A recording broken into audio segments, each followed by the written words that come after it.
সংরক্ষিত নারী আসনে বিএনপির মনোনয়ন সংগ্রহ ও জমার শেষ দিন সকাল থেকে নয়াপল্টন কার্যালয় ঘিরে ছিল উৎসবের আমেজ। দূর দূরান্ত থেকে এদিনও ফরম সংগ্রহ করেছেন নারী নেত্রীরা।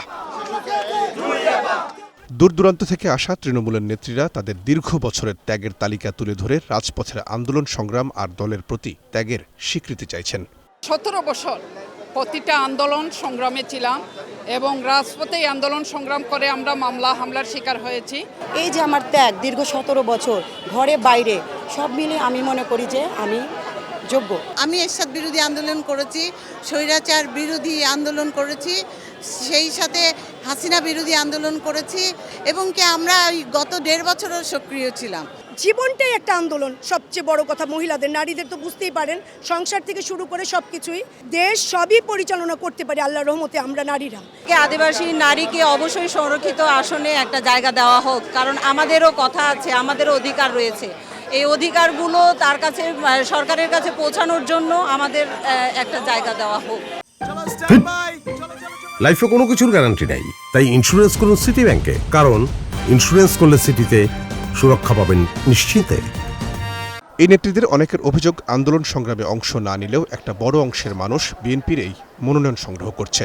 আমি মূলত 95 থেকেই পোস্ট হোল্ড করে আসছি, বাট 111-এর পর থেকে যেভাবে রাজপথে ছিলাম, আন্দোলনে সক্রিয় ভূমিকা পালন করেছি।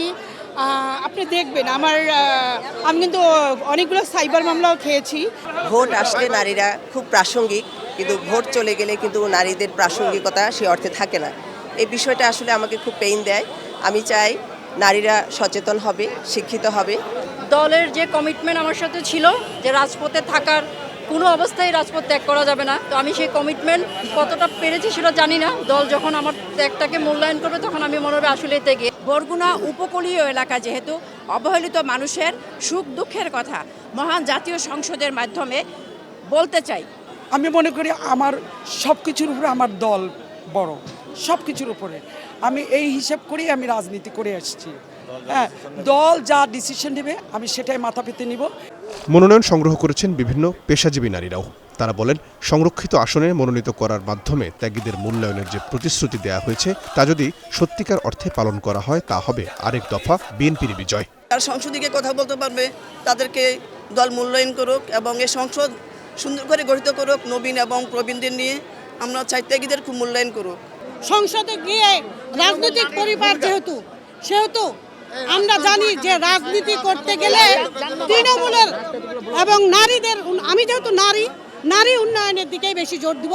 অনেক নতুন মুখ দেখতেছি যারা কখনো বিএনপি তো করেনি নাই, যে অন্য দলের সাথে সম্পৃক্ততা ছিল, যাদের অন্য দলের অনেক তথ্য প্রমাণ আছে, ছবি আছে, অনেক কিছু আছে এবং তারা সেখানে অংশগ্রহণ করছে। তারাও এসে দেখা যাচ্ছে নমিনেশন ফর্ম কিনেছে।